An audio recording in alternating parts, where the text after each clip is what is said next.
Commissioners meeting. We'll start with an invocation by Commissioner Goodman, then join us for the pledge. Let us stand. Gentlemen, remove your covers, please. Thank you. Our Father and our God in heaven, we come to Thee in prayer, first and foremost, thanking You for all the many blessings You bestow upon us when we are so undeserving. Father, we ask that You guide us tonight as we make weighty decisions. Father, we ask a special protection for those who stand between us and evil, those in uniform both locally and abroad. Father, we pray Your blessings on those who are suffering, those who are ill, those who are bereaved. Father, we ask all of these things in Thy most precious name. Amen. Pledge allegiance to the flag of the United States of America and to the republic for which it stands, one nation, under God, indivisible, liberty and justice for all.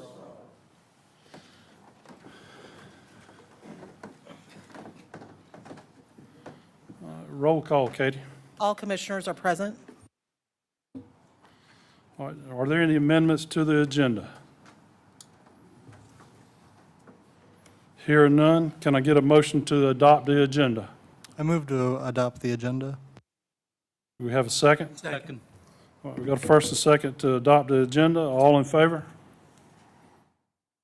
All right, we got an agenda. All right, approval of the minutes. If there's no changes to the minutes from the August 19th regular meeting and public hearing, can I get a motion to accept those minutes? I move to accept those minutes from the last meeting. Do we have a second? I'll second. We got a first and second to approve the meeting minutes from the regular meeting from August 19th. All in favor? Motion carries. All right, this brings us to our presentation. Katie? Is Claire you're going to do it? I get the honor.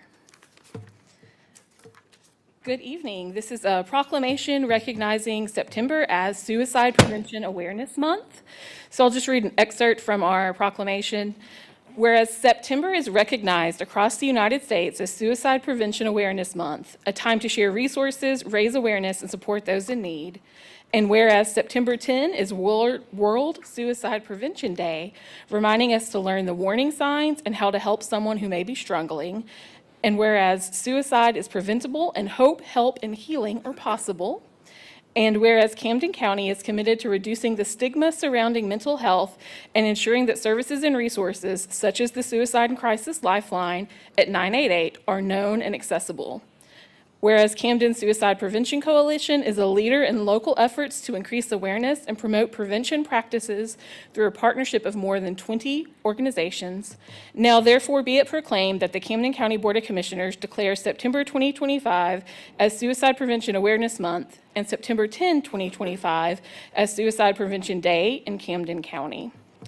And just one other thing to mention as well, we have a couple members from the Camden Suicide Prevention Coalition here to receive the proclamation, but I would be doing you a disservice if I didn't mention that on Thursday, September 18th, there's Voices of Hope. It's a forum on mental health and wellness.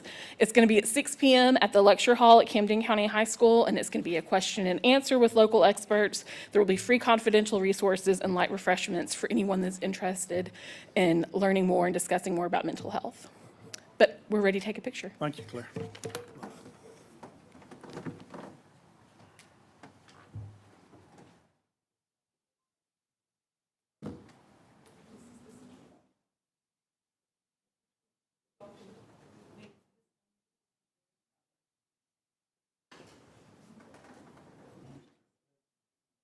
I was trying to show it's still there.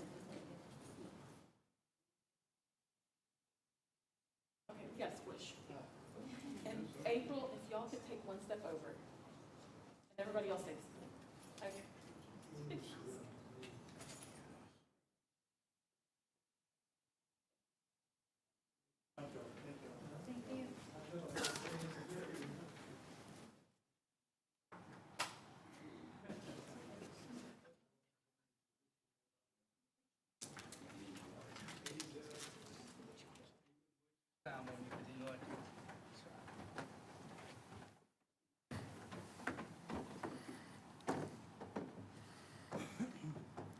All right, this brings us to our first public comment section of the night.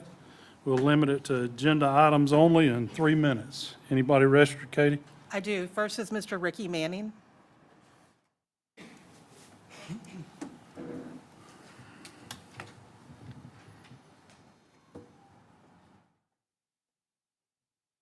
Good evening, Commissioners. This is Rick Manning from Bullhead. I got a few things that really bother me here. That's item 10 and 11. 10, it's not, it doesn't bother me that we're spending the money. It's the way it's getting spent and the loopholes we're running around to do it. This has been ongoing, and here we are again. You know, we're sneaking this around a different route. I mean, we had to go hide that on page 300 or something another of the agenda. People's got to really dig to really find out what's going on in this county, because nobody explains nothing in the meetings. I realize hopefully that we can, this can be more discussed in the public hearing on this. And the intergovernmental agreement, with the PSA still being in most of the authority, they getting all the funds? I don't know. It's kind of hard to figure all this stuff out. The cities are going to pay for the upkeep, yet the PSA is going to keep control. Why we got the PSA then? If we're going to take care of the parks and recreation, the county should be reaping the benefits and taking care of it all. You know, you get too many chiefs and not enough Indians in here, and you know what's going to happen. I mean, every one of y'all were elected to lead this county, lead these citizens. There's not a soul in this room that can lead anybody unless they're still a servant. I come up here as a servant of the county, as an outspoken citizen. You were elected as a servant of the citizen to lead this county and the citizens in the direct path and make smart decisions. I'm not seeing them. Thank you. Next is Mr. Steve Winkle.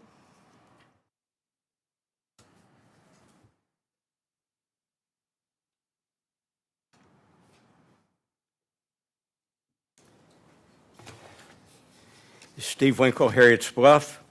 I'm here to speak tonight about the PSA contract.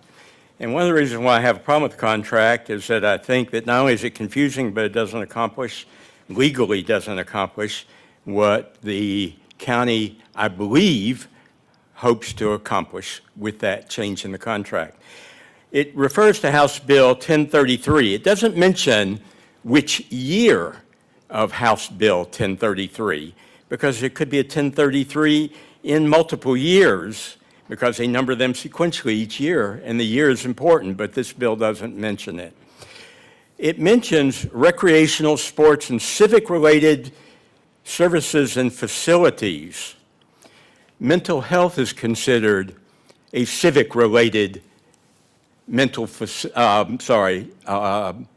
civic responsibility, but that's an item that's excluded from this bill. In fact, on this bill, the recreational stuff is in exactly the same paragraph, only separated by semicolons, from airports. The PSA has the right to build airports under 1033. And since that paragraph is only a strike-through for portions of it, and it references 1033 unclearly, it's entirely possible that in the Georgia Supreme Court, Camden County will once again lose because it's got a sloppy contract that matches, in many cases, the same sloppy contract that allowed the deterioration of our parks in the first place. And so I believe that someone needs to review this on behalf of the public and make sure that the public parks get the correct attention under this bill. And that the mistakes in there, for instance, the word facilities in that paragraph is mentioned 10 times. And it mentions facilities that have absolutely no interest whatsoever in the Parks and Recreation program, but it's in that paragraph. And so that paragraph's just one part of this bill, which has many lines struck through rather than a completely rewritten contract. And I think that y'all should vote it down tonight. I think that you need to have it reviewed by members of the public to make sure it covers the faults that we have seen that have led to parks that weren't safe or remain inadequate. Time's up, Mr. Winkle. Okay, did you ask the other members of the commission whether my time is up? Because that's not what your instructions say. Your time is up. If that's correct, I'd like to see a show of hands who believes that my time is up. Time is up. Officer Sykes, you want to remove him? That's okay, because the public will see that one person is making the decision for all five. And that's one of our major concerns about the conduct of these meetings. Let's go, buddy. Thank you. All right, anybody else wish to speak? Come on up, sir.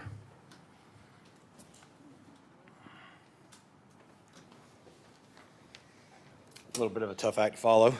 My name is Michael Lake. I live at 179 Nature's Bounty Trail, live in the city of St. Mary's. Past several years, I've been the president of the Camden County Soccer Club. I'd like to speak on agenda item 10, specifically in support of it.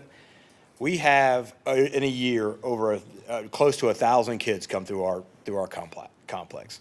We have upwards of 4,000 people come through it just over the season as they come through as parents, friends, grandparents, everything, any number of friend or relative.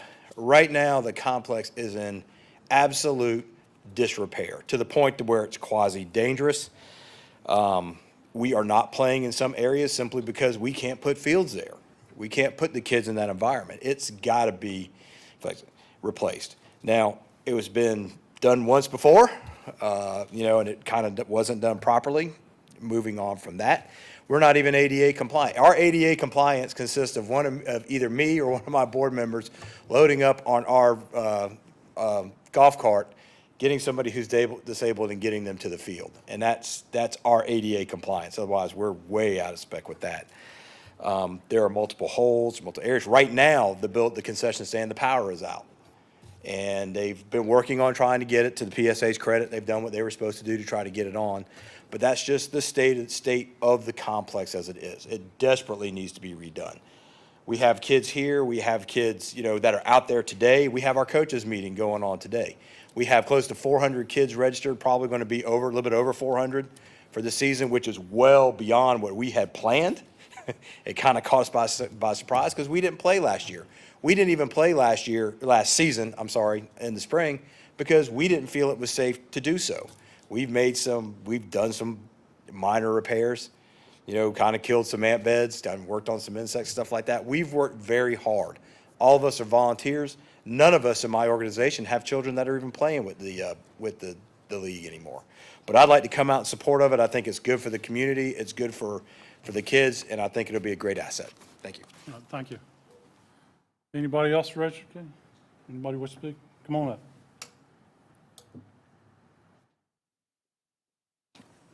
Timothy Bassett, Woodbine, Georgia. Also, I want to speak on item number 10 on the agenda. Of course, we support all recreation as it relates to our children, but it seems like this particular issue with the soccer complex has been an ongoing thing. And I myself coach rec football and basketball for many years, probably 15 years ago.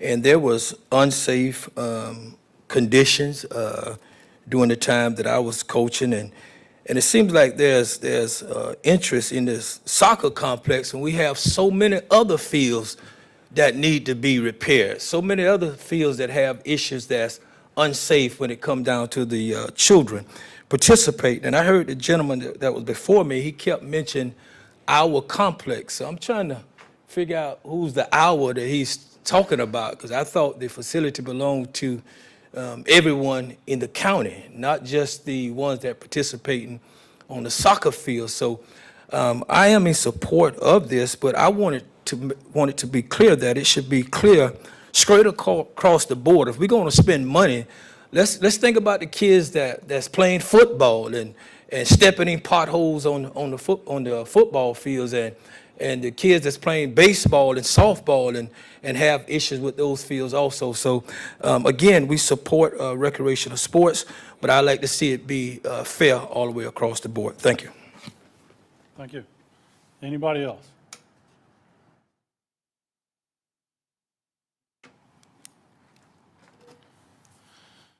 All right, no takers. All right, this time we need a motion to adjourn the regular meeting and convene a public hearing. I move to adjourn the regular meeting and convene the public hearing. Second. Got a first and a second to convene a public hearing. All in favor? Motion carries. All right, Cassie, you're up. Hey, Scott. There we go. All right, thank you, Commissioners. So I am here to present the request for a special use approval to allow a telecommunications tower to be installed on a parcel. This parcel is located in District 2 on Harriet's Bluff Road. The applicant is requesting a special use to allow a 185-foot monopole to be installed. This special use was originally approved in 2019. However, it did expire after 1 year due to inactivity, so they are reapplying. This is the approximate location of the monopole on 1,000+ acres of land. And here it is with our zoning layer on it, so you can see all of the zonings around.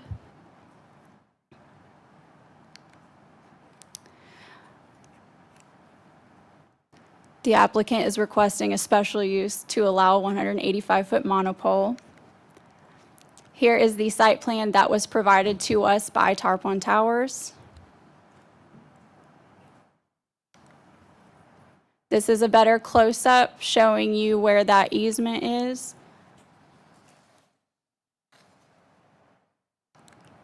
And the Planning Commission does recommend approval on this item. All right, does anyone wish to speak in favor of this item?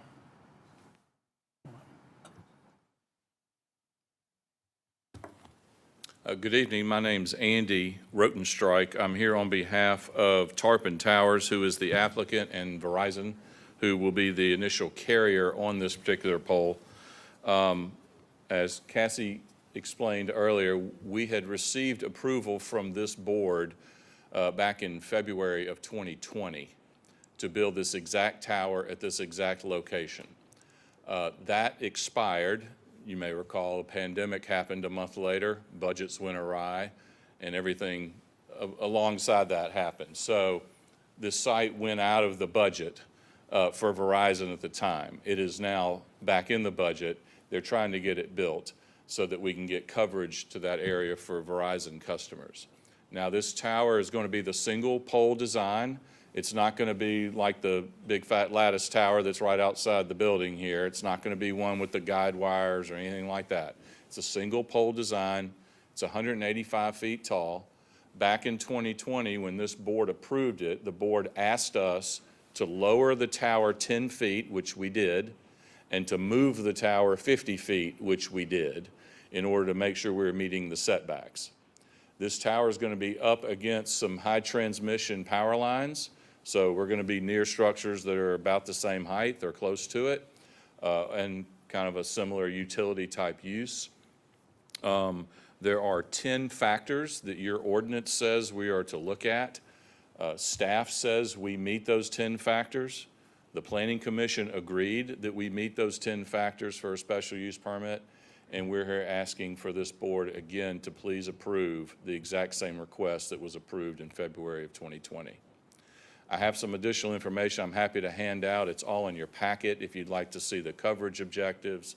Cassie did a good job of showing where the tower is going to be. Could you go back to that lease, or to the easement? So I just want to point out here, so the square at the top is going to be the area that the tower company is leasing from the landowner. It's a 100-foot by 100-foot square. The pole will be almost in the center of that compound. It'll be fenced and locked. And then this access easement will get us back to Harry's Bluff Road, so we'll access it from there. And you can see, this is a 100-foot power line easement with overhead power lines going across. So we're going right up against the power lines so that we are not a abnormal use in that area. This pole will be built strong enough to accommodate additional carriers. So when AT&T and T-Mobile decide they need to increase their coverage in that area, they can simply just hang their antennas on this pole without building a second pole. And we do that all the time in the industry. We co-locate on each other's poles. So we're hoping that this is approved tonight, hopefully getting Verizon coverage improved in the area, and also in the future, the other carriers as well. And with that, if you have any questions, I'll be happy to try and answer. I got one. Go ahead. Andy, Yes, sir. one of the things that we've had trouble with down at Harriet's Bluff is coverage. There's a church down there that's got the cameras up and all of that, and they had to keep downloading and getting rid of it.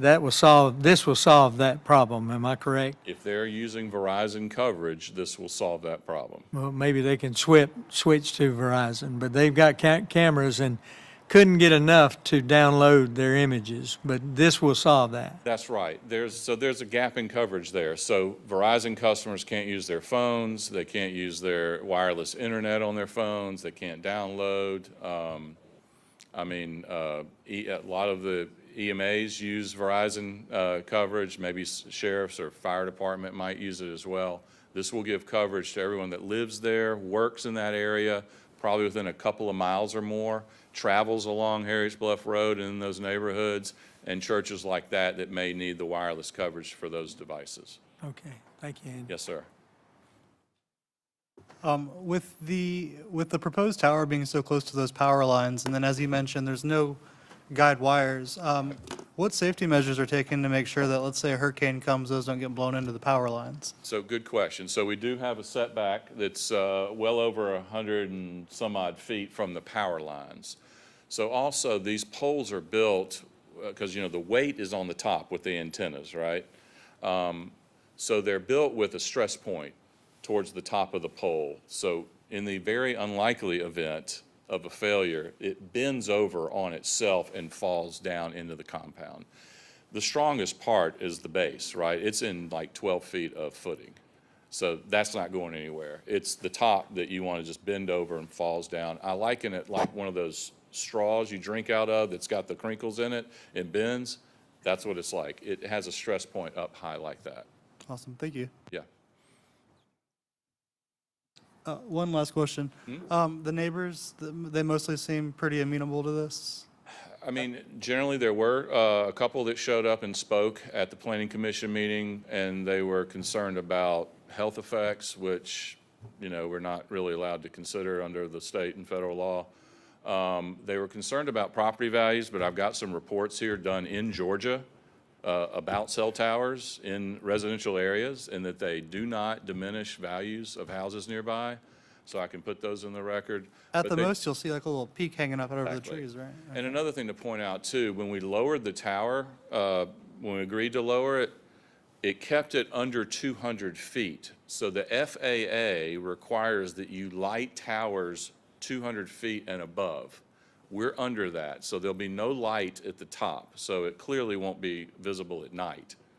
But during the day, you might see the top of it, but there's not going to be a blinking light on or anything to that effect. And we do have a fenced-in area, and on 3 sides at least, it's pretty, you won't see it. If you look through the power lines, you might see the base. Well, you got landscaping that's going around it. It looks like they're going to use That's right. red cedar, Yes, sir. which, if you don't trim them, you won't see the base of it.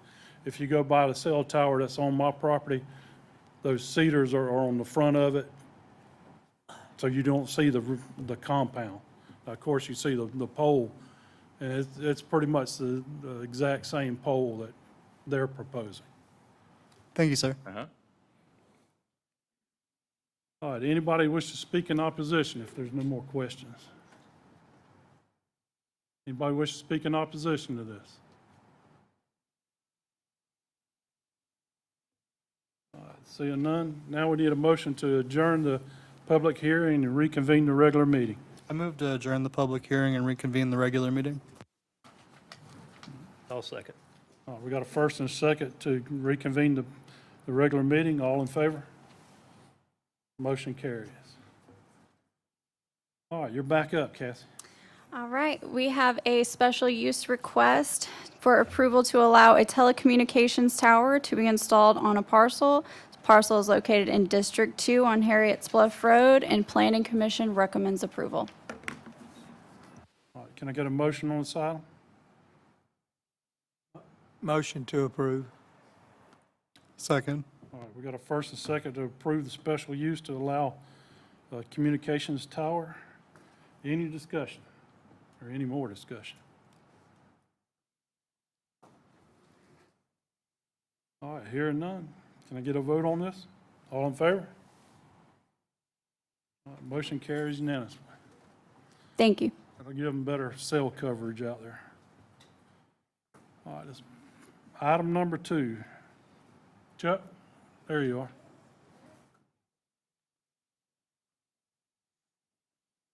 All right, good evening, Mr. Chairman, Commissioners. I come before you this evening to request your consideration for the approval of a memorandum of agreement with the Camden School System and Camden County for the purpose of providing emergency transportation support using Camden School System buses.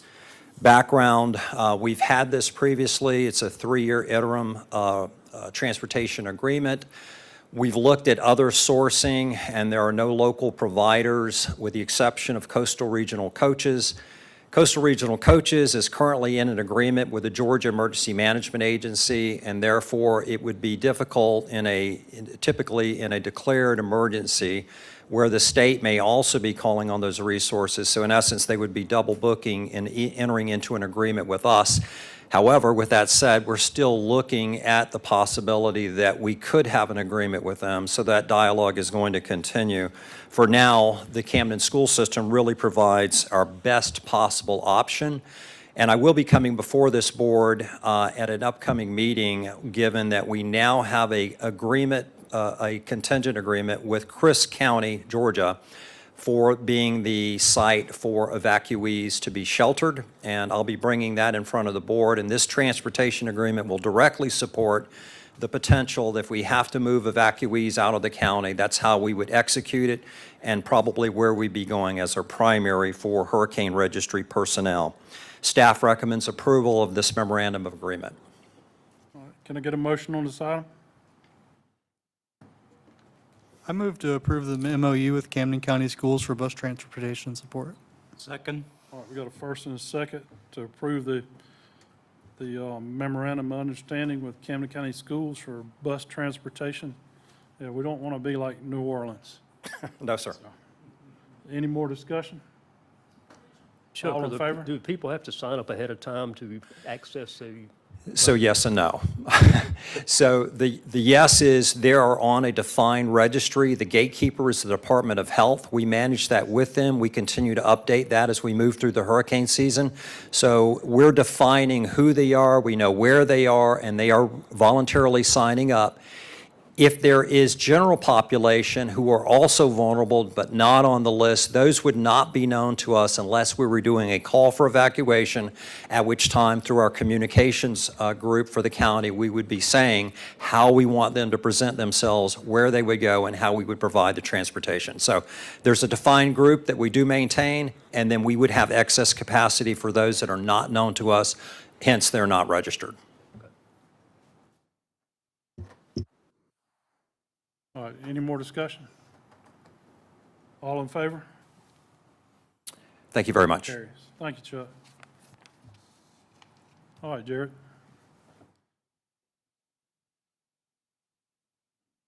Not as tall as Chuck.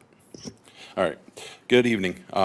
In front of you, item number 3 is an approval to purchase a PB loader AC 4TM asphalt patching trailer package from Department of Public Works from Environmental Products Group of Atlanta, Georgia. I know I came to you guys before for a crack sealing trailer, so this is the same theory. As asphalt pavement ages, stress cracks and allows water to infiltrate the pavement, accelerating degradation, and untreated cracks continue to degrade into potholes and then increase the road failures. By utilizing the asphalt patching trailer, a three-man crew can effectively perform repairs and restorative maintenance to the county's paved road system, extending its longevity. Funding in the amount of $165,000 was approved in this year's budget. As of right now, the quote is for $154,793. We obtained that quote through competitive pricing through a Sourcewell National Cooperative Purchasing Contract. Environmental Products Group is the local supplier of the PB loader products of southeastern Georgia. We did demo the trailer at Tifton Public Works facility just a few weeks ago. And they've been using the unit for over 5 years, and it's been working great for them. And we were very impressed. So we do recommend the purchase of the quoted PB loader equipment package from EPG. All right, this replaces the cold patching that we've been doing in the past. Yes, so we will cold patch in emergencies, but yes, we will no longer just be throwing cold patch into potholes. We will be effectively squaring them off and filling them in. Yeah, the cold patching doesn't stick all the time. No, it does not, especially when it's wet, and that's the season we're in right now. Can I get a motion on this item? Make a motion to approve the purchase of the trailer package as specified by Mr. Bodine. Second. Got a first and a second to approve the purchase of the PB loader. Any more discussion? Hearing none. All in favor? Motion carries. Thank you, guys. And while I'm up here, I'm gonna just add a fact for the mosquito program that we have. Just want to note for just the residents that we are currently monitoring the West Nile situation in Glenn County. All the positive tests reported were only found in the sampled mosquitoes with no currently reported human cases. August is obviously our peak season, so we just got through it. We're on the tail end of it for mosquito population, and we have increased our larvicide and adulticide treatments to work on effectively lowering the mosquito population. So at this time, Camden County has not had a positive West Nile test and throughout our 90 traps across the county that we're monitoring. So we are being, upfront with exactly what we're doing and how we're battling with the mosquitoes. So just wanted to let everybody know. All right, thank you. Thank you. Okay, Julie. Good evening. I'm requesting approval of the Open Roads Policy Resolution. GDOT and the Traffic Incident Management Enhancement Task Force develop guidelines for traffic incident response, management, and clearance. This resolution states that Camden County agrees that clearing the travel portions of a roadway is a high priority and that roadways will not be closed any longer than absolutely necessary. Approval of this resolution is a grant requirement for the Traffic Incident Management Enhancement Task Force grant application. If awarded, grants will be used to purchase traffic cones and flares to be used by fire rescue during traffic accidents. At this time, I'm requesting approval of resolution as presented. Can I get a motion on this item? I move to approve the Georgia Department of Transportation Local Open Roads Policy Resolution. Do we have a second? I'll second. All right, this is to approve the Georgia Department of Transportation Local Open Roads Policy Resolution. Any discussion? All in favor? Yep. Motion carries. Thank you, Julie. Okay. I'm requesting approval of the $1,500 Georgia Tree Council's Georgia Relief Grant Award. The county will use funds to purchase 100 trees and host a tree giveaway on Arbor Day, February 20th, 2026. These trees are native species, including Schumann oak, river birch, little gem magnolia, and bald cypress. These species were selected for their regional suitability and with input from Georgia Forestry and the Nature Conservancy. The Riverkeeper will provide 4 volunteers to provide residents with tree manuals and care instructions, answer questions, and load trees into vehicles. The county will provide $1,500 in cash match and $1,156.32 in in-kind match. At this time, I'm requesting approval of the grant award as presented. Can I get a motion on this item?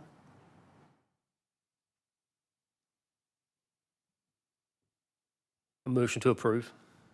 Do we have a second? Second. This is to approve the acceptance of the award from Georgia Tree Council. Any more discussion? Could you clarify what our match was on that? It's $1,500 in cash because it's a dollar for dollar. So we got 1,500, we're giving 1,500, and then a little over $1,100 in-kind match, which is just staff time to pick up the trees and set them up Okay, thank you. on the day of the event. Anybody else? All right, those in favor? Motion carries. Thank you, Julie. Sure.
All right, Nancy.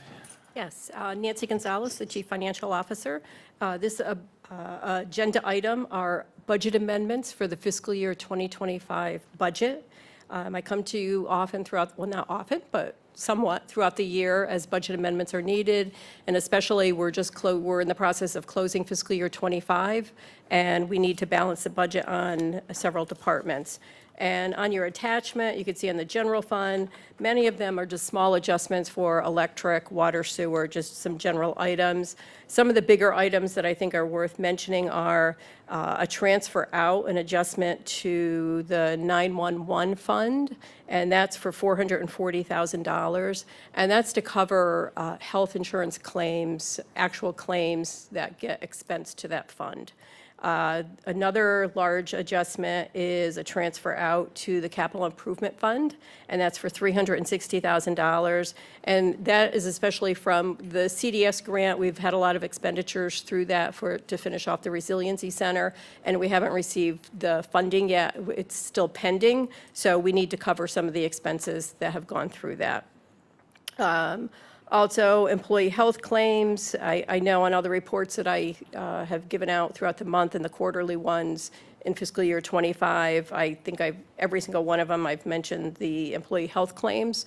So that adjusts that on the general fund budget for $740,000 additional dollars. And the workers' comp claims of $289,000. And then the other two larger adjustments are for sheriff's office and jail for some overtime.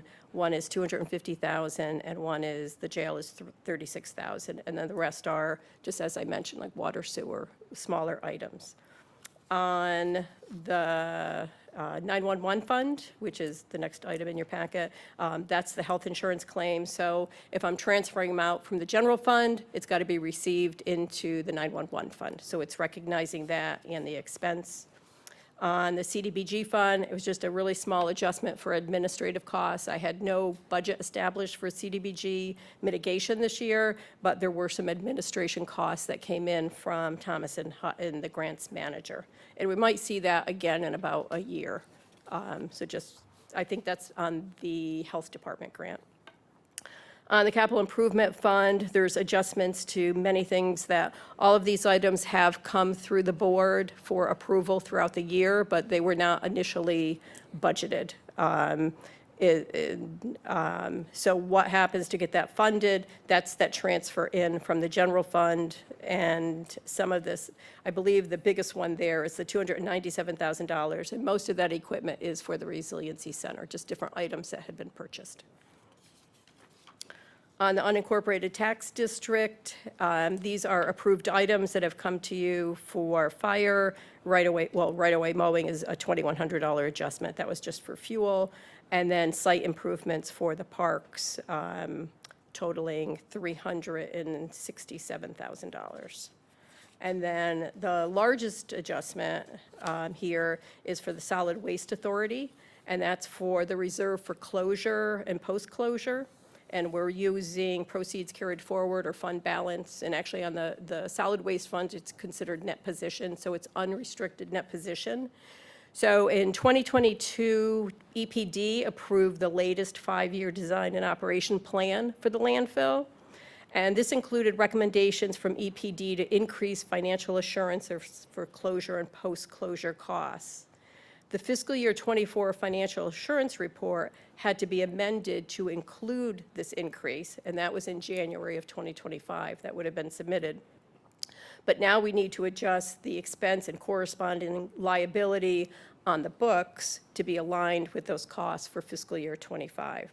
So the calculation increased from the combined liability for closure post-closure from $5.7 million in fiscal year 24 to $10.9 million in fiscal year 25. So the adjustment balances the expense and uses net position to adjust to those new numbers. And do you have any questions? No, not at this time. Anybody else? So for the budget amendments, all of that money to balance the budget is coming from the fund balance? No, on the general fund, there's some revenue that we have received from grants. Okay. If you look at the detail, there is, though, on the general fund, we would be using almost 1.6 million in fund balance to adjust 2.2 million in adjustments. Thank you. Yes, you're welcome. There's also 187,185 that we got back from the PSA for doing work in the parks. Yes. Which, speaking of that, we're also, there's $50,000 set aside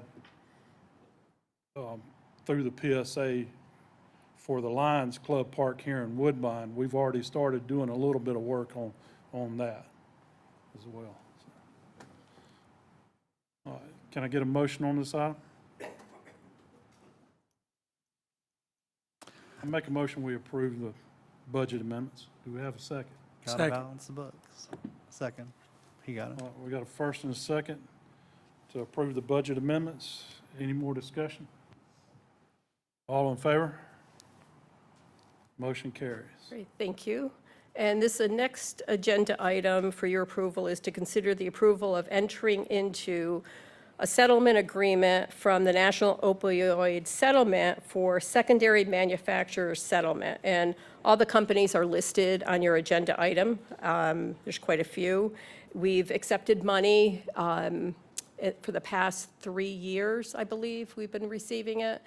And this is just additional funding. I don't know the dollar amount at this point. We don't know until everything is settled. The settlement really just maps out who's going to be receiving what, but not by the county level. So I don't know how much more money will be coming in from the county. But right now, through 2039, we're receiving anywhere between about $40,000 and $75,000 a year. But that does not include this, and it does not include the last two that I brought to you that I still don't know those dollar amounts. I think it was the Sackler settlement and the Purdue settlement. So that number will increase. I just don't know what that is at this point. Yeah, and these funds will be restricted. They're restricted, very restricted, and we've been trying to work through how we could use those funds most effectively. We have used some of the money through a drug court agreement. That was over a 2-year period of time. It actually crossed 2 fiscal years. It was a 1-year agreement. We've used it for that. We've used it for a little bit of Narcan. I know the sheriff has proposed something recently that we're assessing whether or not it fits into the restrictions. But it's a lot of money over a lot of years, and it's hard to figure out what's the best use for it in that period of time. But we got time to figure that out. We do. Can I get a motion on this item? I move for approval of entering into the settle agreement for the distribution of funds from the national opioid settlements with all of those listed entities. Do we have a second? I'll second. All right, we got a first and second to approve entering into the settlement agreement. Any more discussion? All in favor? Thank you. Motion carries.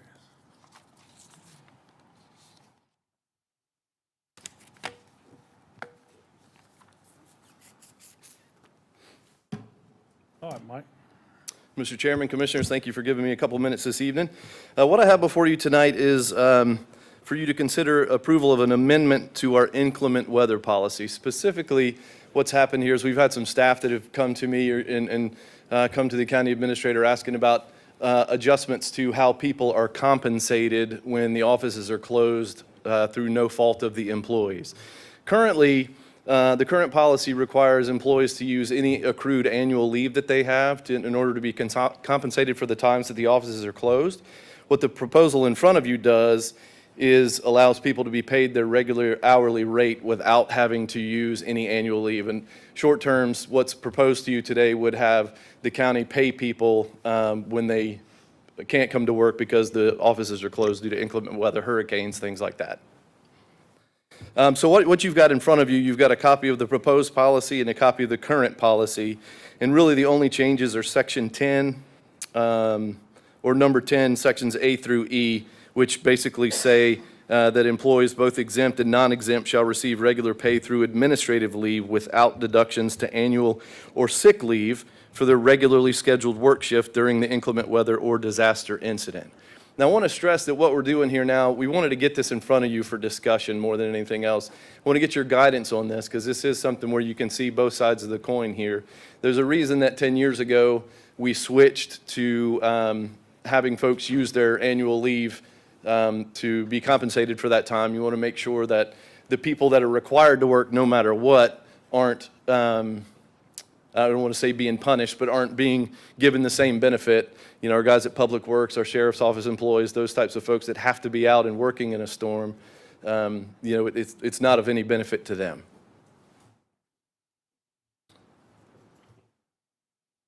All right, I'm going to make a motion that we table this item, but we can open it up for discussion. I'll second. We got a second? As a taxpayer, I don't like the idea of paying somebody to stay home. But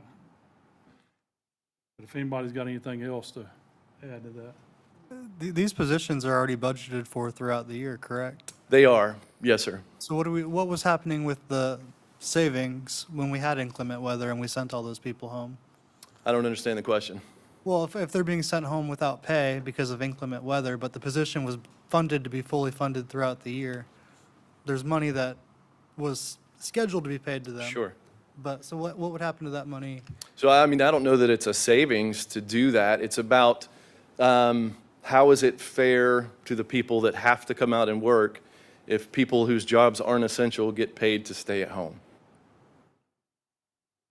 I think that's the crucial question. And at the end of the day, the reason we changed it back in 2016 when the last full revision was done was, you know, if you're an employee that's been here for years and you don't have 8 hours of annual leave to be able to use for a day, I understand there's extenuating circumstances that come around for those things, but it's really one of those things where somebody's going to lose out on one side or the other. I just know we have some employees making $12, $13, $14 an hour. I completely Sometimes agree. a day is the difference between buying bread or not. I completely agree. That's what my whole argument is, that there's very valid arguments on both sides.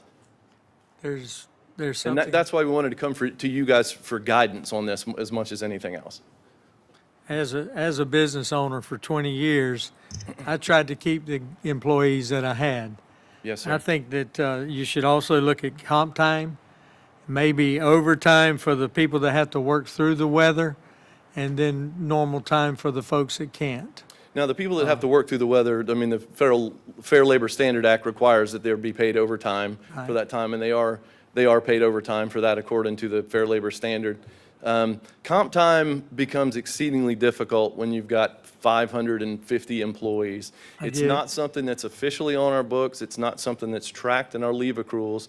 You're dependent on your individual department directors to just tabulate that for your people, and it becomes, I don't know how to put this delicately, it becomes exceedingly easy to cheat on that. And, you know, that is obviously something that we aren't advocating for. Yeah, and hopefully, You know, if you've got a business of, 10, 20 people, maybe that is a little easier, but when we've got, like I said, 550 all told with part-time employees, it becomes a difficult thing to do. I just don't think someone else should be punished over weather. I agree. Because they have no control over the weather. And if they're good employees, you gain something.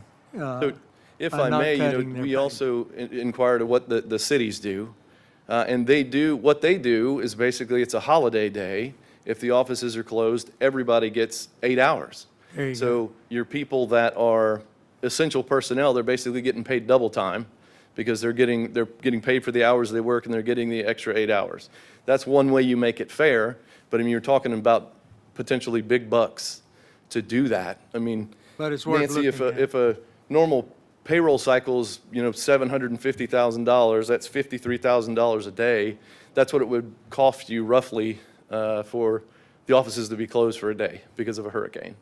When you'd have people that have leave accrual that they've already earned that, isn't an additional expense for the taxpayer, for the county. And you can see this is why I wanted to bring it to you guys for discussion. I will always advocate, as you said, Commissioner Smith, I want to make sure that folks who need the money are getting compensated for it. I think that's important, but I think my role as an HR director is to advocate for equality for everybody and, for it to be spread evenly and fairly to everyone.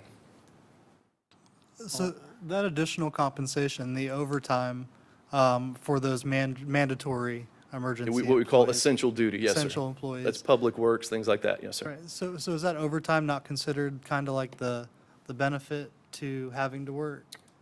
I mean, it could During be. that time? Yes, sir, it could be. I think in my discussions with departments about this. I've gotten calls, I know it's pretty Yes, sir, popular. absolutely. Yes, sir, I understand that completely. I'm sure you've got, Jared's Public Works guys, they'd love to be home with their families during a storm too, but they don't have that ability to do that. And we also rely, this is another thing, y'all, we rely heavily on volunteers during storms. They're the ones that man our call centers and all those types of things. And are you creating a position where, why would I come in and volunteer when I can, stay at home and get paid? So could some of those, And I say volunteer, they volunteer to work and they get paid for it. okay, So they come into the EOC and they work, or the Resiliency Center, the various places we have around the county that, like, say, the young ladies in my office that are hourly folks, they can come in and work the call center and get paid as normal and not have to use leave. And if you are incentivizing not having to come in, I think that might hurt us with the volunteers that are so vital. The volunteer working to get paid, that's kind of a double-edged sword to say that it's not volunteer, they're volunteering, they're, to come in and work and get paid, but that could hurt us in coming storms and disasters, and we know how vital those roles are when those things happen. that's fair, thank you. Any more discussion? Right now, we got a motion and a second to table this item. To clarify, are we tabling it or deferring it to the next meeting? Well, we'll defer it to the next meeting. I'll amend my motion to defer to the next meeting. Second? We need to vote on the amendment. All in favor on deferring it to the next meeting? Motion carries. Thank you, gentlemen. All right, thank you, Mike. Item number 11. Oh, we're on 9? Oh, yeah, 9. Excuse me, I'm sorry, I'm jumping ahead. Good evening, Commissioners. My name is Kay Jones with the Senior Center.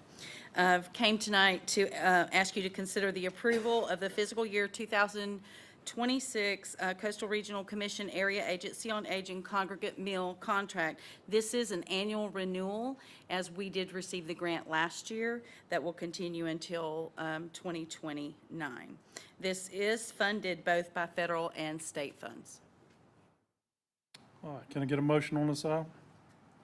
I move to approve the fiscal year 2026 Coastal Regional Commission Area Agency on Aging Congregate Meal Contract. Second. We got first and second to approve the meal contract. Any discussion? Right now, who is that with? This is with Coastal Regional Commission, is who the contract is under, and then we were granted that contract. Yeah, who's providing our meals right now? We're currently with the Bank House Creative Catering. Thank you. How's that working? Excellent. We've had absolutely no complaints. Good. And then to follow up, they've kind of addressed some of the issues that we had with the previous health thing, right? Absolutely. Okay. And the kitchen was re-inspected, and it is under, of course, yourselves, the board, and then our vendor comes in and utilizes the kitchen. You're awesome. Thank you. Thank you. All right, any more discussion? All in favor? Motion carries. Thank you. All right, item number 10. Are you doing that one, Sean? Yes, Mr. Chairman, I'll do this one. So the item before you this evening is a resolution basically intending to enter into a financial agreement with the Association of County Commissioners of Georgia, which is ACCG, for the revitalization of the soccer complex, which we're coining as the multi-use complex.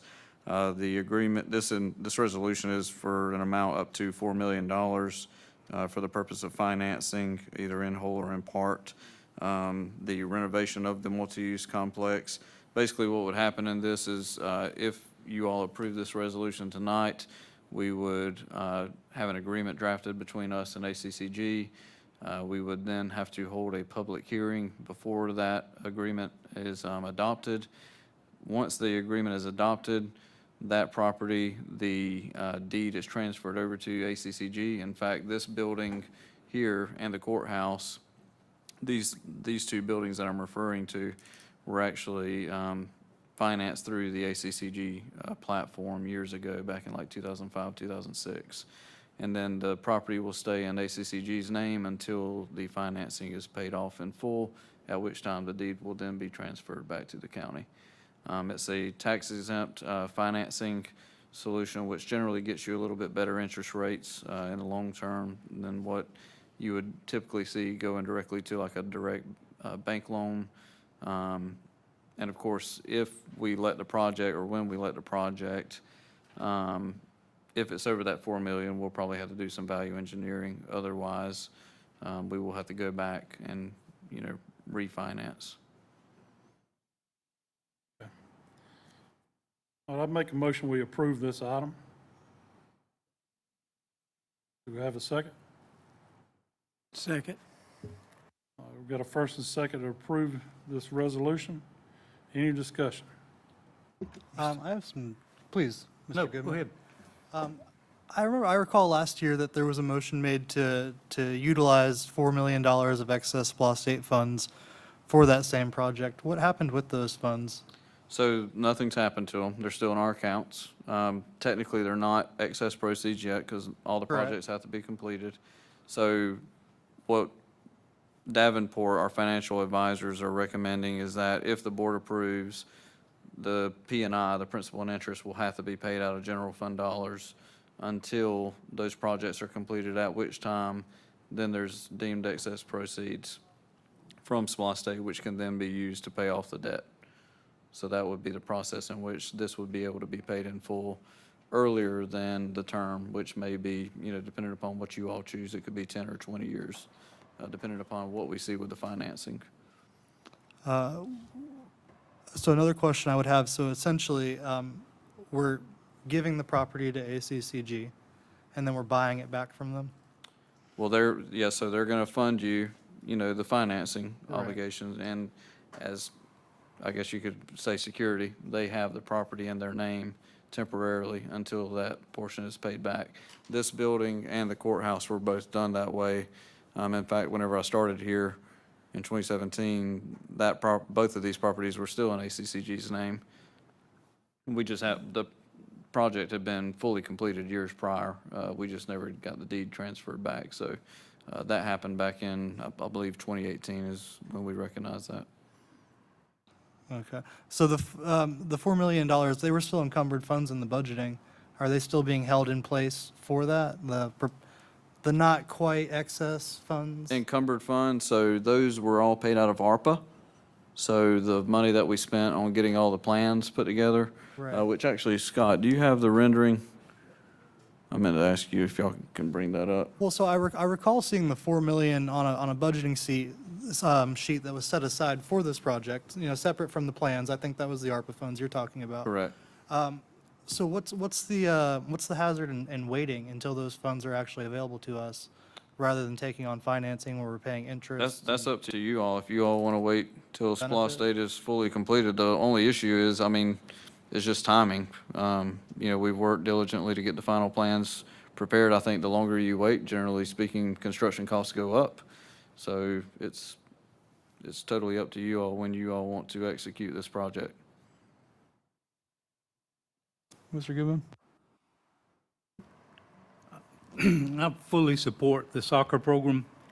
It's wonderful when young people are out in the great outdoors instead of in their nose in the tablet or other computers or whatever. However, the original plans, I still have heartburn with destroying the mini golf course, and also our changing relationship with the PSA has redefined the usage of some of the properties that PSA had equipment stored on, and I think I'd rather see us revisit that and try to work out a compatible agreement wherein we can have both of those entities. They do not function at cross purposes to each other. I want to see a safe soccer field. I appreciate these coaches, Mr. Blake. I appreciate everything you do for the young people. But we can have both of those things, and families can enjoy the benefit of that par 3 mini golf course that is very easy to reclaim. It's a one-of-a-kind project. We don't need that excess storage space. So I cannot support this. I don't want to go into debt for something that's ill-conceived. I think we can defer it and do it under more reasonable financing circumstances. Thank you very much. I also had a concern, because you mentioned if it looks like towards the end where we're starting to go over that $4 million, we'd look at some value engineering. We would do that before we would issue the contract. So Right. the easiest thing to probably VE would be the lighting, so you can run all the plumbing for the lighting. Right. Meaning the pipes underground, basically have everything there, pull the wire, have everything ready. You just don't have the actual lights and the towers themselves. To Mr. Goodman's point, I believe Section C, which is where that proposed new storage building, the current mini golf location is. That's correct. What was Section C? What was that going to cost? 300,000, 400,000? We don't have any quotes on the buildings or anything. I don't think it would be that high. There was, when this was first presented, there was a proposed breakdown of what Section A, B, C, and D were going to cost. I'd have to go back and look. I'm not Yeah. sure what they were specking out at that time, but we're actually going to be handling any of the vertical construction ourselves. Okay. The contractor that'll be responsible for the revitalization of the actual complex, if you will. The only thing that they won't be responsible for is the vertical construction. So basically, you're talking pre-engineered metal buildings, canopies, that kind of stuff is what we would be looking at. Okay, so potentially, we don't actually have to destroy the mini golf to Mr. Goodman's concern. Well, if you're going to want to maintain this facility, it's going to be up to you all if y'all want us logistically having to transport all the equipment down there every day to maintain it, or do you want it on site? That's going to be up to y'all. And this is what the PSA, the county, and even some of the city officials had kind of all looked at. So if we do have to do some value engineering, I would take a look first at Section C where that storage building is. Thank you. I will tell you this, too. I am not ever going to be against any kind of recreation that's beneficial for our community. However, most putt-putt golf courses are placed in places not like this one. You know, they're out front where people are. They're in RV parks, they're at beaches, there's one in a hotel called the Great Wolf that I went to last year when I was trying to get certified as a county commissioner. And even though this was inside a building, not one person was using this. They were using the water slides and the other things that they had there. I think that a putt-putt golf course would be beneficial for us, just not where it's located. I remember when that was a par 3 golf course, a nighttime golf course. That putt-putt golf course was built there, and I think they kind of did that so that the guys and the women could play golf and their kids could do putt-putt at nighttime, because all this was lit up. It was lighted up at nighttime. Hardly anybody played putt-putt golf at that time. I also called State Park. We've got a great putt-putt golf course at State Park. It's 18 holes, and they basically only charge $5 to go out there and play, and you can pretty much play as long as you want. The only people that have used it are not local people. From what they told me, it's the people that are in the RVs and the people that are in the cabins. They use it. They make approximately $7,200 a year on that putt-putt golf course. We haven't yet decided who is going to run it or anything else as far as that goes, and there's no business plan that I've seen that would make it beneficial. So to me, I want to get this multi-use complex ADA compliant. I want to see that parking lot where it'll handle 200 cars, where kids don't have to come all the way from Kingsway Road and weave through the traffic to get down there, where they don't have to get a golf cart and go pick people up. Everything is made in a way that it can be used effectively and be useful for our particular community. Now, putt-putt golf, I am never against it. I just think the location's bad. What's the Or it would have worked to begin with. When you mention multi-use, what is the multi-use? What is the multi-use of this complex? I just see soccer fields. I would think, answer that, Shane. So like the rendering currently, the reason why you're seeing the soccer fields, that's not necessarily exactly where the soccer fields are going to go. Basically, that everything that you see in green is pretty much going to be leveled out to where you can have exclusivity of any type of field that you need. I mean, we've had ideas of lacrosse, potentially even football. I know the soccer folks are more than happy to share and, allow other uses of that facility. So, there's quite a bit of different things that I think this facility will basically provide to the community, and that's why we're identifying it as a multi-use, not just soccer complex. And will this be for all of the benefit of Camden citizens, or I know the soccer club had an agreement with the Public Service Authority where at one point they had exclusive use of the fields? Yeah, I Is that think, going to continue? obviously with the PSA no longer maintaining parks as of January 1, that's all going to change over to the county. So there will have to be an agreement in place with the county.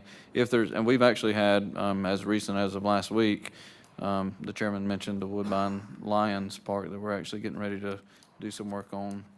We've already received a request to actually have that reserved by another group for the rest of the year. So we're going to probably start getting those as time, develops, as we start taking over all the maintenance of the county fields. So I would anticipate we're going to have to create some level of an agreement moving forward. I don't know the structure of the PSA agreement. I haven't seen the PSA agreement with the soccer complex. I'm sure there will probably need to be some revisions, but, obviously those will be discussions that we'll have to entertain at that time. Thank you. So if we approve this resolution, we're not mandated to move forward. No, you're not. So the resolution basically just authorizes the intent to enter into an agreement. It does not officially enter into any agreement. So it sounds like we have several concerns and issues to deal with. One is Mr. Bess's concern about spending the money at one location. So I just think Mr. Bess's, when he had public comment section. Pull the mic a little closer. I'm too, sorry. Rock. When Mr. Bess made the public comment section, he mentioned spending $4 million in one spot rather than spread it around the county. All those are concerns we need to talk about. What's it going to cost to maintain this under a new PSA agreement? There's a lot of things going on here, so I'm probably okay with the resolution to approve it, but as long as we're not mandated to move forward without further discussion. I will say, as far as the other parks, so fortunately, the citizens did vote on SPLOST 9 and approved $10 million for local park rehabilitation. And there's actually another $1.3 million, I think, that's going to go to the PSA. We're going to have to, allocate for as far as capital improvements to other parks. So all in all, you got over $11 million planned out of SPLOST 9 that we do intend to spend on those parks facilities that truly support recreation programming such as football, baseball, softball, those kinds of efforts. So I think we've generally identified 4 parks, one in each jurisdiction. Those 4 parks would be the Woodbine 110 Park here in Woodbine, Howard Peoples down in Kingsland, the Kingsland Lions Park, and then St. Mary's Civic Park. So all of those 4 major parks generally services some form of true recreation. I don't mean passive recreation. I actually mean like true sport play. So those would be the parks that we would be targeting with those funds. Well, I think distribution of those funds also is important when we enter into the PSA agreement, which is next item to address. But my point here is we can approve the resolution as long as we're not mandated to move forward without Right. answering some of these questions. But I will tell you what started this whole process. If you'll look on that picture, on the north end down there, there's a big well, or big, there's a well there with about a 2 or 3 inch pipe coming up out of the ground, and it shrinks it down to about 2 inches. And I happened to be out there one day, and all the grass was dead because it wasn't being watered. So I tried to manually open those valves to, put the water on those soccer fields. That's what they were at the time. And when I did, it looked great. I was standing there. I was kind of proud of myself. I thought, this is really fantastic. And all of a sudden, the water went away. And I looked behind me, and the pipe that I had just opened had blown completely apart, and it was throwing up in the air about 10 or 15 feet. That's what they were working with. Nothing was working out there. They were just trying to get by. There were holes all in the field. I had to go home and change clothes because I had to close that valve back off, and I was soaking wet when I got through with it. And I knew we had to do something. We either got to fix it and make it ADA compliant and make it a nice place, or move on. That's the only 2 choices I think we have. Mine is to fix it and make it right. As far as sports, the county parks, there's only 2 of them that have organized sports on them. This is one of them, and the other one is Howard Peoples, where they do T-ball. The other parks are all owned by the cities. They're going to have to step up and improve those parks. I know the city of St. Mary's, we'll get more into discussion in the next item, but they're not happy with their parks either. This is just one of the first steps to make all our parks throughout the county better. Any more discussion? All in favor? Those opposed? Goodman. Passes 3-2. All right, next item. I'll do that one as well, Mr. Chairman. So this next item has been in the works for quite some time. The county and the cities and the PSA have been meeting over the last several months to update, actually, I don't want to just say update, but totally rewrite the IGA between the cities, the county, and the PSA. If you have seen the IGA that we had prior with the PSA, it was basically just one page, but basically just saying that the PSA would service all recreation and maintenance activities for the cities and the county. Didn't really have a whole lot of depth to it. So when we initially started this update to the IGA, it included maintenance, as well as programming, which is all your sports, recreation activities, and overseeing all of those functions. In our second meeting, the city of St. Mary's brought to our attention that they would like to take over the maintenance of their own parks and recreation, but just the parks itself, the maintenance of those parks and the capital improvements within those parks. We had also pretty much had some similar discussions internally during the budget season, how many of the county parks just needed a lot of repair. They just weren't really being maintained to the standards that we were wanting to see. That conversation then ensued into Kingsland also having the same feelings, and then Woodbine as well. So basically what's come out of all of those meetings is where the PSA would only be serving as a recreation overseer as far as programming, if you will. So they would maintain oversight as far as scheduling, tracking, receiving all of the fees for the youth sports, and overseeing those functions. The only facility they would be maintaining their own would be the PSA facility itself, where the swimming pool is, the parking lot, and the grounds in which it sits on. That'd be it. Everything else has either already been deeded back to the cities or is in the process of being done so. The county, we still have all of our ownership of all of our properties, so there is no deeds that need to take place or transfer of deeds. Basically, the PSA is only going to be overseeing with this IGA is just the programming of sports, and that's it. There's a few things scheduling-wise that they'll have to do.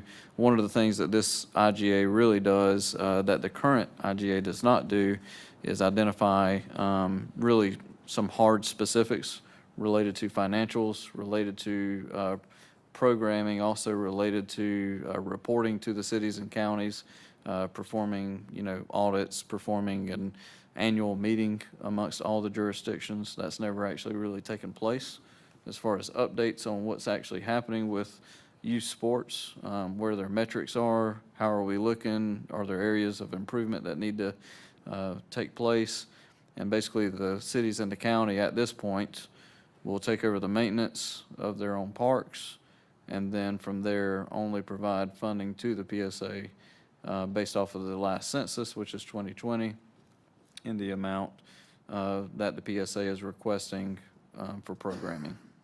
And that's pretty much what you have in front of you here.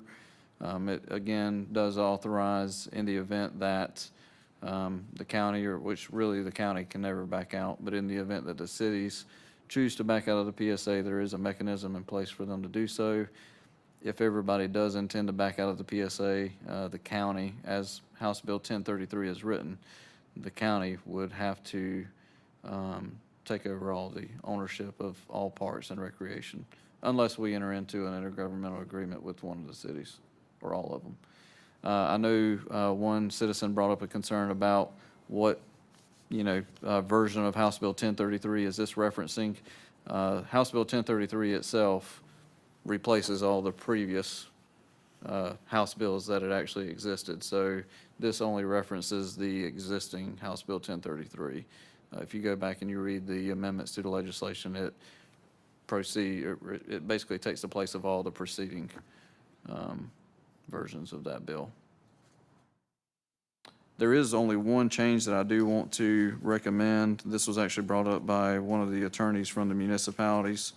On page 6 of the IGA itself, under financials, at the very bottom of that section where it says of PSA facilities, we need to add in as identified within Exhibit B. Basically, all this is identifying what is the PSA going to be responsible for maintaining. And it would be identified within Exhibit B, which is just their park, or not park, but their building. Their building where the swimming pool and parking lot is, and that would be it. Exhibit B is going to have to be cleaned up a little bit because there are transfers of deeds going on, so that'll have to be cleaned up. But the agreement itself, as written, has been approved by our county attorney. Well, let's get a motion and a second, then we'll open up for discussion. All right, can we get a motion on this item? I'll make a motion to approve it. Second. Got a first and a second to approve the intergovernmental agreement with the cities of Kingsland, St. Mary's, Woodbine, and PSA, and of course, the county. Sean, you had mentioned there were some specifics that weren't in there. Were you saying you think that they should be in there? Or would No, that no, no, be- they're in here now. They were not in the original. okay. Correct, yeah. Sorry about that. I think what he's referring to is the 6-year agreement that the cities and the county and the PSA signed was basically a 1 or 2 pager that was very light on any roles or responsibilities. This cleans a lot of that up as far as the roles and responsibilities of the PSA. Correct. There were actually more signature pages than there were content within the agreement. Yes. And so this will carry us forward for 4 years. 4 So years? yeah, so that was another change that was agreed upon by those that were participating in those meetings, is rather than go into a 6-year term, it'd be a 4-year term. So give it the college a try for 4 years and reevaluate? Correct. All right, any more discussion? Yeah, I have a question on the SPOS distributions on page 13. You mentioned it in the previous item, but how will the SPOS be distributed? It seems like it's open-ended on page 13. I'd like to see more detail about the amount of money, where it's going to be spent, and how it's going to be allotted. I know it's tough to. So, yeah, so this is really referring to the negotiation of the SPOS contributions prior to the vote. So when SPOS 9 was voted on, there was no discussions ongoing about them no longer having maintenance.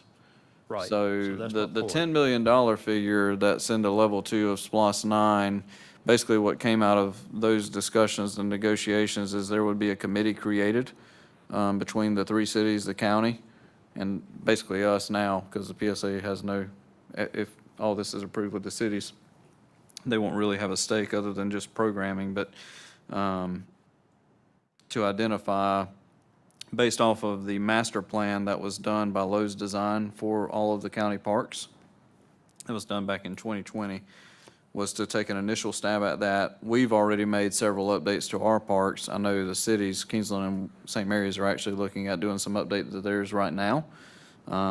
If those updates have already been completed, then we'll mark those off as completed, but then there's other things such as ADA, accessibility, parking, lighting, irrigation, field of play, I mean, fencing, like there's so many other things that need to be done at those 4 major parks. That's what that $10 million is going to go to. How those funds are distributed are going to be really up to the bodies at that point in time. We're probably going to have to do some other form of agreement, just identifying, hey, these are That'd be exactly. the 3 cities in the county. Correct, Yeah. yes, sir. And then the 1.3, I think it's like 1.3 million, I have to go back and 1.38, look. yeah.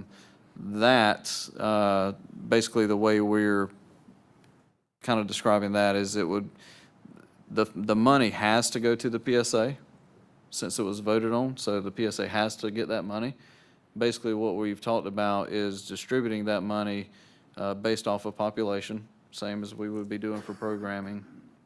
And then from there, if we had an upgrade we needed to do to a park, because the parks were not identified verbatim, it's just, parks in general,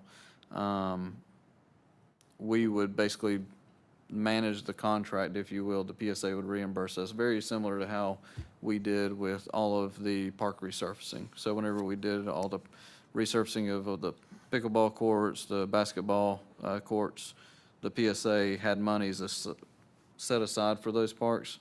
They reimbursed us whatever portion they did not spend. So there was like 520,000 in equipment. And equipment, yeah, so the PSA will probably have to hold on to some of that because they do have upgrades that they're gonna have to do to their own equipment just to maintain the facilities that they have. They may need a vehicle here too, they may need, various things like that. So they're identifying through their budget process what they actually need to be able to do that. As far as the dollar amount, I don't have the specifics on that at this time. Well, again, I think it's a little open-ended, but I think we've got to go into it with a little level of trust between the 4 entities Right. moving forward. So that's my only comment. And of course, what the burning question is, what's it really going to cost us once the county We'll have Take that our- to, yeah, we we'll have take our that to y'all pretty soon. responsibilities over. Yeah, so in the maintenance line item of the PSA's budget, approximately they're spending $700,000 a year just in maintenance right now. We're expected to get back just over 162,000. So we'll be able to apply that to whatever our cost is going to be moving forward and taking on the maintenance of our parks. Now, I will say, you see what the standard is for what you're getting at 700,000. Now, again, that's the 3 cities, that's the county. You know, I anticipate our costs being tremendously higher than 162,000.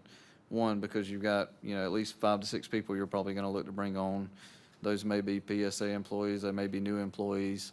That offer has been extended to the PSA current staff that are conducting maintenance. I believe they have 11 maintenance employees right now. They're going to hold one back for their facility, but the other 10 will have the option to either, you know, go to any one of the cities or us whenever that hiring process does start, which will probably take place between October and November.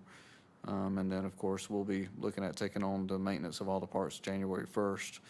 The bigger item is again, going to be the standard in which you all want to move forward. So we've sent staff up to Glenn County to learn from them, identify what kinds of equipment they have, what is their, you know, maintenance schedule look like. They actually cut all of their recreational fields twice a week during the major seasons. If you ever get the chance to go up to Glenn County, they're kind of, I mean, they won I think it was the state award for Parks and Recreation back in 2022, 2023, somewhere around there. Lisa does an amazing job up there. She's the Parks and Recreation and Parks Director. I have to give her a shout out. I know she's not listening, but she always says, say people first, parks second. I love that motto. They do a fantastic job up there. They're a great program to emulate and mirror. So we're trying to do that.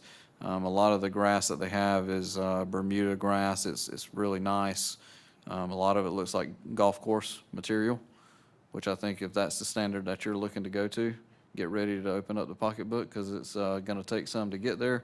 I'm not saying we have to go there year 1, year 2, but I do think if that's the standard that you're looking to go, we definitely need to be working towards that.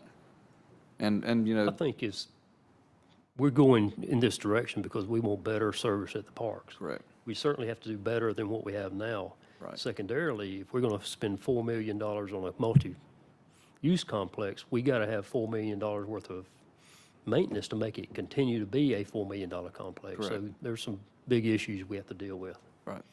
As far as expenses go. Because we certainly don't want it to go backwards. Right. That's the intent. I don't know how much this aligns with the agreement, but you'd mentioned it, so if the cities were to pull out, does the county have any liability for being obligated to pay those bonds that the city put through the PSA? No, sir. Okay. Those are backed by the city's digest. Okay, I just didn't know if that was something we had to include in. Yeah, so I mean, it's a good question to bring up. The PSA board, from what I understand, and again, this has been just conversations with legal. I don't believe, even if all the cities pulled out, the PSA board is not going to just cease to exist because they do have those bonds sitting out there. Basically, they would be a board with 0 obligations, 0 employees. You know, they would have no responsibility other than what they bonded, and that would be it. And That's my understanding. Under the original agreement, if a city was to pull out, the county would gain representation on that PSA board. All right, any other discussion? All in favor? Those opposed? Passes 4-1. All right, this brings us to reports calendar, Katie? There's no changes to the calendar at this time. Sorry about that. County administrator comments? The only thing that I have, Chairman, is we do have a current showcase of Camden County, our photo contest going on right now. We have extended the deadline to October 3rd. I've seen some of the submissions so far. They look excellent. So if there's anybody out there in the public that wishes to submit a photo, I believe you do have to print a photo and send it in. Is there a size, Sheikah, that we have to receive is like an 8x10 size that we have to receive. So if there are anybody that are willing to enter into that contest, we would love to showcase those. Some of the winners are actually here in the room. You'll see those along the walls, and we have some in the back there, some of our past winners. So that's all I have, Chairman. Thank you. All right, this brings us to our last public comments of the night. We'll limit it to 3 minutes. Are there any registered speakers? Mr. Ricky Manning?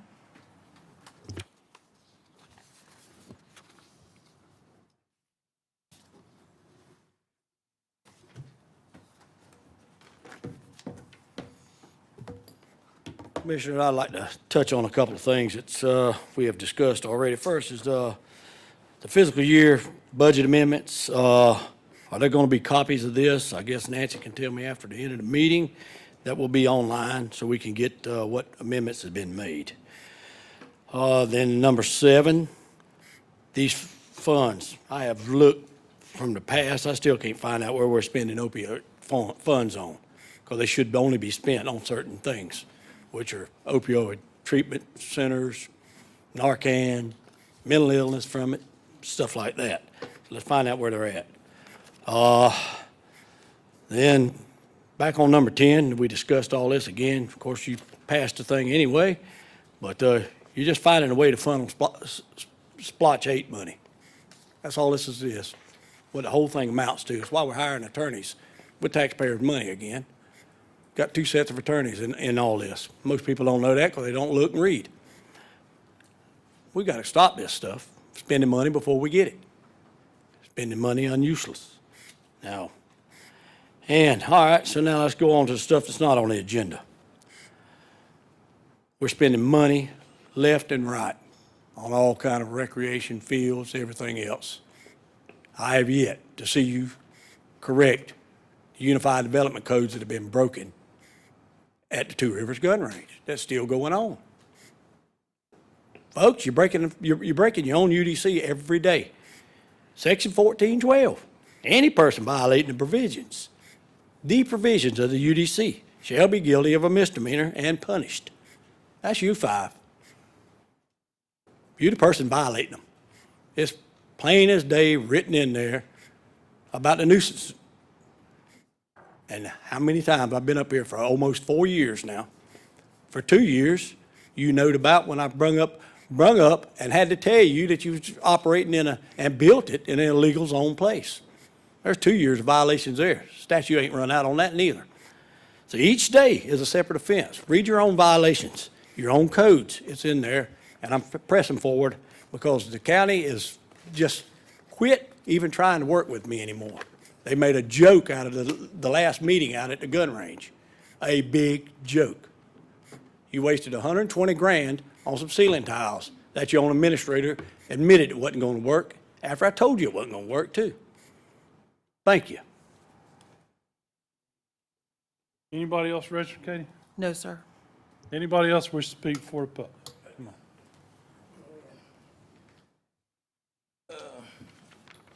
Timothy Bessett, right here in the city of Woodbine. Want to look back at item number 10 again. Again, this soccer complex, if the county is going to spend money on this soccer complex, and it appears that the soccer league have already taken ownership. I keep hearing again our complex, the lead complex, but I would like to see if we're going to spend these funds to make it suitable for more than just soccer. I mean, we got a great football program here in Camden County. We big on Camden County Wildcat football, and I think that if, right here, the football field, I don't know if you remember the Satilla Bowl. We used to have the Satilla Bowl right here in Woodbine, this field right here. And if the city of Woodbine take over this facility, and we know the funds are limited in the city of Woodbine, what happens when the city of Woodbine or the city of St. Mary's are not able to maintain these fields, and then these kids that sign up for football, they the one suffer, and then we're going to have a place for them to go. and participate in recreational football. So if we're going to do this with the soccer complex, what I would like to see is not just focus on just the soccer, but maybe $4 million can put a nice football field out there for youth football to be able to go and play football in the event that the city of St. Mary's or the city of Woodbine cannot maintain the football field. Because again, like I said, everyone here know how big we are in Camden County when it comes down to football, and I just like to see, again, it just be a level playing field straight across the board, but not just for a select group of individuals that have their interest only on soccer, but I advocate for all the children of Camden County. Thank you. Thank you. Anybody else? Robert?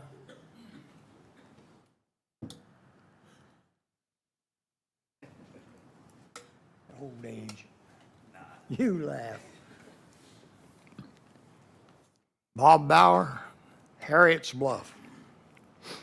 First thing on my list here is the building for the sheriff's department.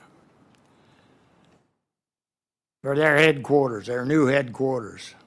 What you need to do is dump the airport, take that money, and build the sheriff's department. Get them on the ball so we can get something done. Sheffield Island is a no. I mean, 571 homes out there, 750 square feet. That means you can put 4 houses or more on an acre of ground. So therefore, you're going to go from 571 to like 1,300, 1,400 homes out there? I don't think so. The road won't handle it, the bridge won't handle it, and neither will the highway handle it. Drainage, Harriet's Bluff Road, the ditches are about that deep right now in weeds. And the ditch that runs down between my house and the house to the east of me hadn't been maintained probably in 4 or 5 years. And I'm just about to the point to go next door and around the neighborhood and talk to the people about putting a culvert down through there and fill that ditch in over the culvert, and then all we got to do is mow it. Because my property line goes right down the middle of that drainage ditch, and so does the neighbors. Culverts, just east or west of me, just before you get to the bridge, there's a house that sits in the woods there, got 2 driveways, and a culvert about this big around under both of them that the county put in. And they're up too high, so when the water comes down, it's got to get up about 1 foot before it'll go through there. And once it goes through, it can't go too far because that ditch on the other side was not dug out properly to get that drainage to go into that creek down there. And it's been well over 4 years, and nothing's been done, just like the door out there on the Harriet's Bluff Community Building. I told Mr. Martin yes, Saturday when we were out there, I says, shut the door. He turned around and he says, there ain't no door there.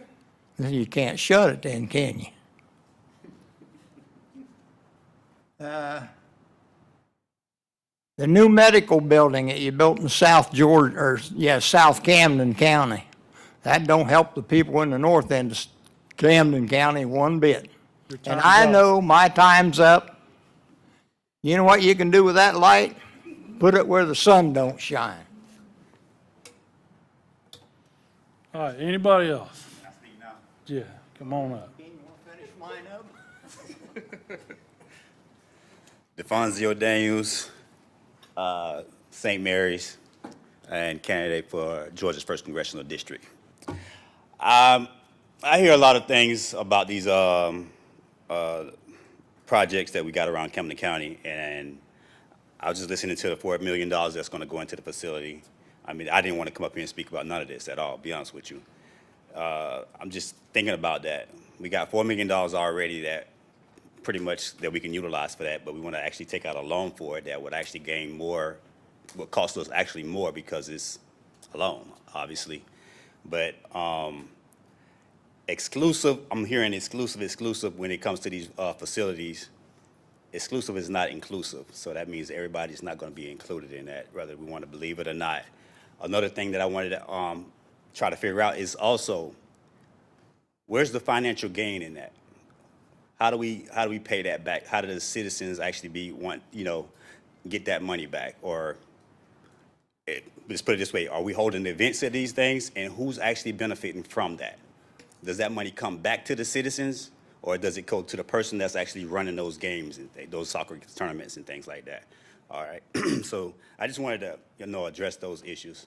The other thing is that's off nothing on the agenda is that we're also dealing with a wide spread of mold that I've been dealing with and working with the city of St. Mary's, and I'd like to thank them for all the help that they've been actually doing to help me address some of the issues with the respiratory issues and black mold. And I'll show you guys some of the pictures that are going across the county.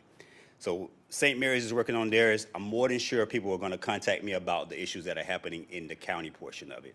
We got the fire chief, we have code enforcement, all involved right now. So for anybody that's listening, Cumberland Oaks will have their walkthrough of every apartment in their facility starting first thing tomorrow morning. The Pines will have theirs on the 10th. So if you're listening, you will be having your walkthrough with the fire chief, myself, code enforcement, and probably HUD as well. So these are some of the things that we're looking for help and guidance on. As we know, these are private facilities, and there's only so much that the county and the city can actually do. So we're going to try to find out every loophole that we can possibly do to get these citizens the help and needs that they need, because a lot of things that's going on right now is a lot of health concerns across the county, and it's not being addressed. So these are some of the avenues that we are taking to approach and deal with some of these owners that are not doing what they're supposed to do to get these people the right living conditions they're supposed to be living in. That's all I got. Thank you. All right, thank you. Anybody else? Come on up. John, he beat you to it.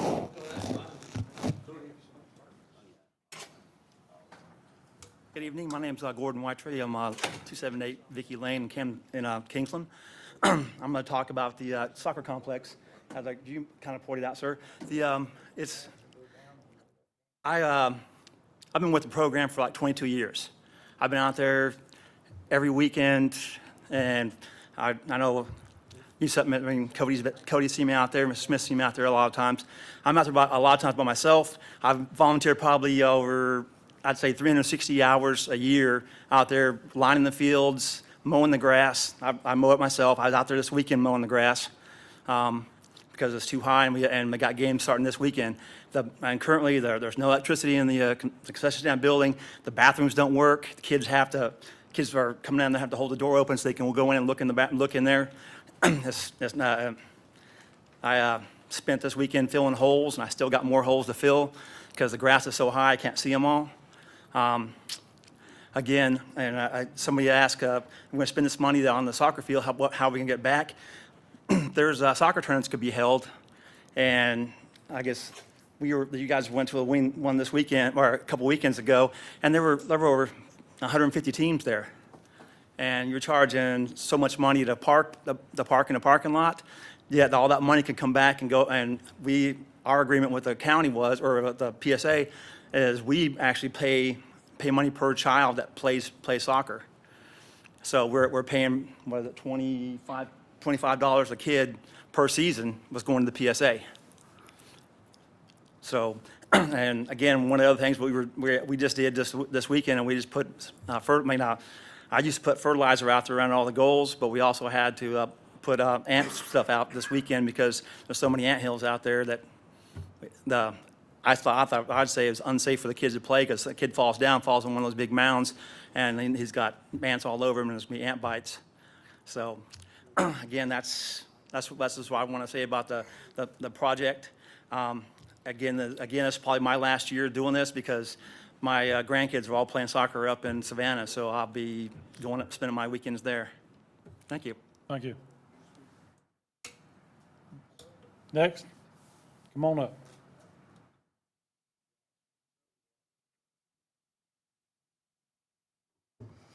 My name is Ron Merritt. I'm from Kingsland. I just want to talk about this soccer complex. I understand it's a lot of money, and I understand y'all got to figure that out. But these kids need somewhere to play this sport, and they need somewhere to play it safe. All right, we do have football throughout the whole county. Every town's got their own football field. Even the schools got their own football field. But what we don't have is an actual soccer complex to where these kids can come play soccer in a safe environment, grow in the sport that I love, that they love, you know. I'll come back and talk and push this. But until we do something about this, these kids got to go to Savannah to play. They got to go to Brunswick and play. All right, and these clubs, they're like $3,000, $4,000 a player. We charge $500 or what was it? 65 for recreational, 500 for competitive, which included. Yes, sorry. So right around 600 on the competitive side that I coach. I mean, we were trying to make this work for these kids.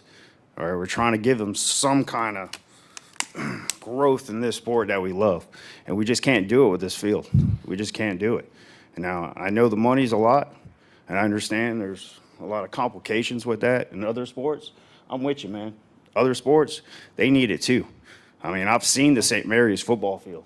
You know, I haven't been to the Woodbine one, but these recreational sports, they need something.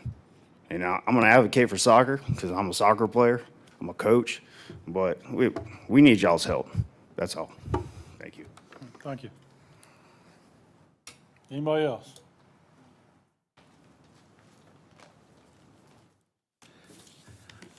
I'm John Wojcik, District 5, Peoples Road. I hadn't planned on talking tonight. I had enough talking about JDA the last time, but Mike Spears brought something up about these employees having to take their own annual leave when you shut down the building. I think one of the employment carrots that you offer these people is they get sick leave, annual leave, health care. But if I worked for the county, I wouldn't want to hear a phone call telling me not to come to work. I need to use either my annual leave or not get paid at all. I don't think that's right. There's a lot of people that are salaried that have no problem. They get paid. But the few that are hourly, you need to think about, because a lot of these hourly people cannot get comp time. They cannot get overtime. They just get their flat 40 hours. And they get this annual leave to spend time with their kids going to either ball practice, baseball, softball, whatever sport. They use that annual leave for that. And most of this time is during the summer. And they use probably most of it up. And then all of a sudden you get a hurricane or you get frozen weather, and you tell them that they have to use their annual leave where they have already used their leave on their children or some weddings or something else. But I believe with the number of salaried employees, you could determine if it's this complex or planning and development or whatever where they're located, maybe they can go to work. But if you shut this building down, I don't see why they have to be penalized by taking their own annual leave when they want to come to work. There's some people that if you tell them they can't come to work, some of their jobs, they can take their computer and work at home. I worked with the tax assessors, okay? And I've talked with some of these people. And they can work from home, some of them. Some of them can't. But I talked to a couple last 2 years, and by missing those 8 hours, 16 hours, it affected their salary big time, and it really put them in a crunch. So think about it. I don't think it's a big deal. I don't know how many times you shut the building down. What, twice last year? Maybe 3 times? I don't think it's a big deal. As a taxpayer, I support giving these people time off if you shut the building down. Thank you. Thank you, John. All right, anybody else?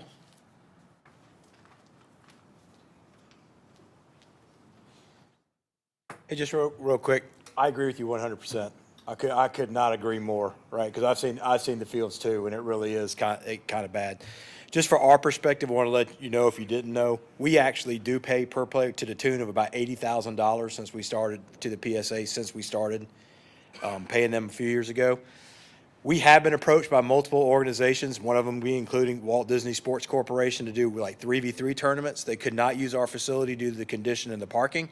We don't get anything for that. We don't take anything. None of us get paid. We're all volunteers, much like probably your people are. We don't get paid anything. We do it for the love. Any money that came out of that, which is $10 a car for parking, goes straight back to the county. That's y'all's. We don't manage it. Whatever your agreement with them would be, because it would not be with us. It's just simply the facility there. We don't run it. We wouldn't have anything to do with it. So we don't get paid for it. We agree 100% that there are definitely improvements that can be made everywhere. We're willing to work with anybody for anything, to do anything.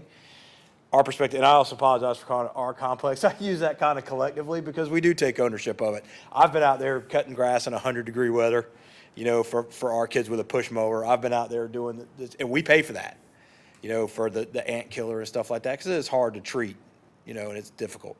So just want to let you know that's kind of where it came from. I apologize for using that terminology. I didn't mean it that way. That's not how I meant it. Certainly didn't intend it that way. We thank you all for your consideration. It's been a lot of hard work. We completely respect everybody's opinion on it. We work hard. We're willing to work more. Again, a lot of us are rotating out, for our next adventures in life. So I just wanted to put it out there that the soccer club, we feel like somewhat it's sometimes been a converse, kind of a head-on kind of collision type thing. That was never our intent. Our intent was simply to provide, and I would go all over. My son, where we play, most soccer clubs, look at Jennifer Ross Soccer Complex, peacefully coexist with other sports that are going on up there. So just wanted to kind of clarify that with y'all. Thank you. Anybody else? Oh, and there's an economic impact study that we did with Georgia Soccer and U.S. Soccer that I think you have. I got one other question if I may. Come on up, Tim. Yes. Concerning the conditioning of the soccer field as it exists right now, if a child was to get hurt out there, if it be some type of situation, who would be liable for the conditions they playing on right now? We are covered under Georgia Soccer's insurance coverage. Gotcha. That's what I wanted to know. Thank you. It ain't cheap. All right, anybody else? All right, seeing none, can I get a motion for adjournment? Move to adjourn. All in favor? We're done. Thank y'all.